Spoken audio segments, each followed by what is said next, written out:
এই সাপ কি? হে প্রভু, আমাকে ফিরিয়ে দাও, আমি সৎ কাজ করব। তোমার প্রভুকে, তোমার ধর্ম কি, তোমার মধ্যে প্রেরিত নবীকে? কবর জ্বলছে, আমার জন্য খুলো, আমি জীবিত, আমাকে ফেলে যেও না। আমি শ্বাসরুদ্ধ হয়ে যাচ্ছি, এখানে অনেক সাপ আছে, কেন কেউ আমার কথার জবাব দেয় না?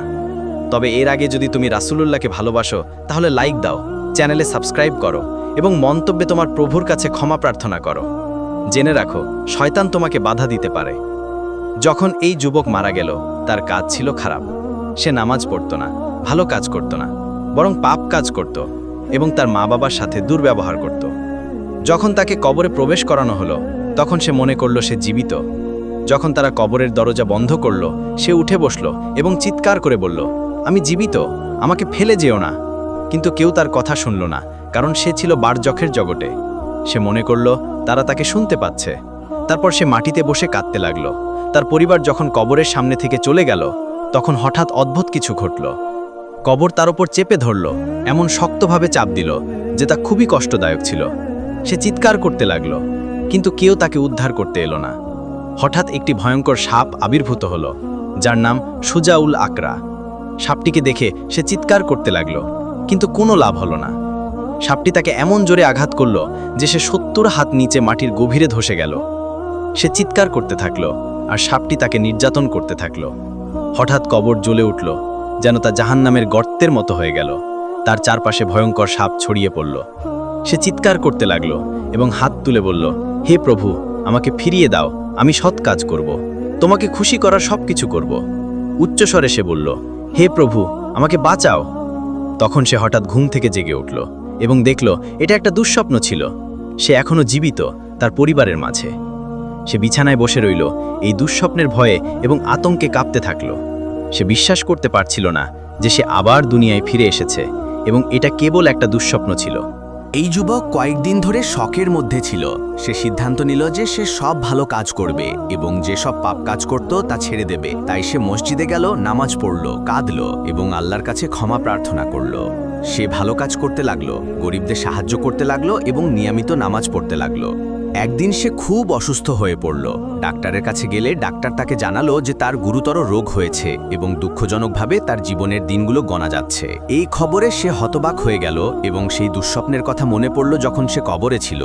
সে মসজিদের ইমামের কাছে গেল এবং জিজ্ঞাসা করল, কিভাবে আমি নিজেকে কবরের আযাব থেকে বাঁচাতে পারি। ইমাম উত্তর দিল, প্রথমত নিয়মিত ইস্তেগফার করা, কারণ আল্লাহ কোরআনে বলেছেন আর আল্লাহ তাদের শাস্তি দেবেন না যখন তারা ক্ষমা প্রার্থনা করে। দ্বিতীয়ত সূরা মুলক পড়া, কারণ হাদিসে এসেছে যে এই সূরা কবরের আযাব থেকে রক্ষা করে। তৃতীয়ত নামাজ, কারণ মুসলিমের নামাজ আযাব থেকে পর্দা হয়ে দাঁড়ায়। পঞ্চমত নিয়মিত দোয়া করা এবং আল্লাহর কাছে সুরক্ষা ও রহমতের জন্য প্রার্থনা করা। সে সত্যিই এসব করতে লাগলো। অবশেষে সেই প্রতীক্ষিত দিন এলো এবং এই যুবক মারা গেল। এবার এটা দুঃস্বপ্ন ছিল না, সে সত্যিই মারা গেল। কবরে প্রবেশের পর যা ঘটল তা ছিল আশ্চর্যজনক। কবর বন্ধ হয়ে গেলে সে শান্ত ছিল, সে ঘুমিয়েছিল এবং সুখ অনুভব করছিল। যারা তাকে দাফন করছিল তারা চলে গেলে সে তাদের ডাকল না, ভয়ও পেল না। শান্তভাবে দুজন ফেরেশতা তার সামনে আবির্ভূত হল, যাদের চেহারা ছিল সুন্দর এবং হাস্যোজ্জ্বল। তারা জিজ্ঞাসা করল, তোমার প্রভুকে? সে উৎসাহ এবং আনন্দের সাথে বলল, আমার প্রভু আল্লাহ। তার হাসল এবং জিজ্ঞাসা করল, তোমার ধর্ম কি? সে গর্বের সাথে বলল, ইসলাম ধর্ম। তারা জিজ্ঞাসা করল, তোমার মধ্যে প্রেরিত নবীকে?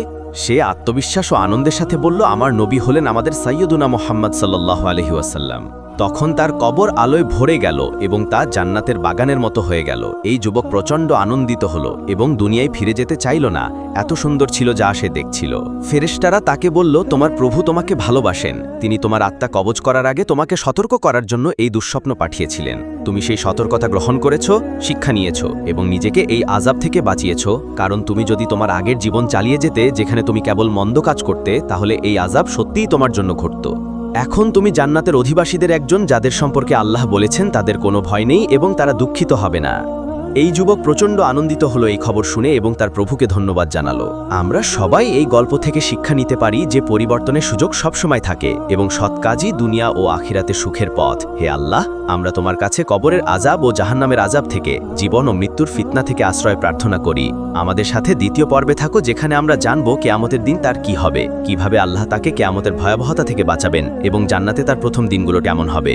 হে প্রভু, আমাদেরকে তোমার নবী ও প্রিয়তম মোহাম্মদ সাল্লাল্লাহু আলাইহি ওয়াসাল্লামের সাথে জান্নাতে একত্রিত করো। হে আল্লাহ, আমাদের সৎ কাজ কবুল করো। লাইক, সাবস্ক্রাইব ও বেল আইকন সক্রিয় করতে ভুলো না, কারণ আমরা রাসূলুল্লাহর ভালোবাসা একত্রিত হই।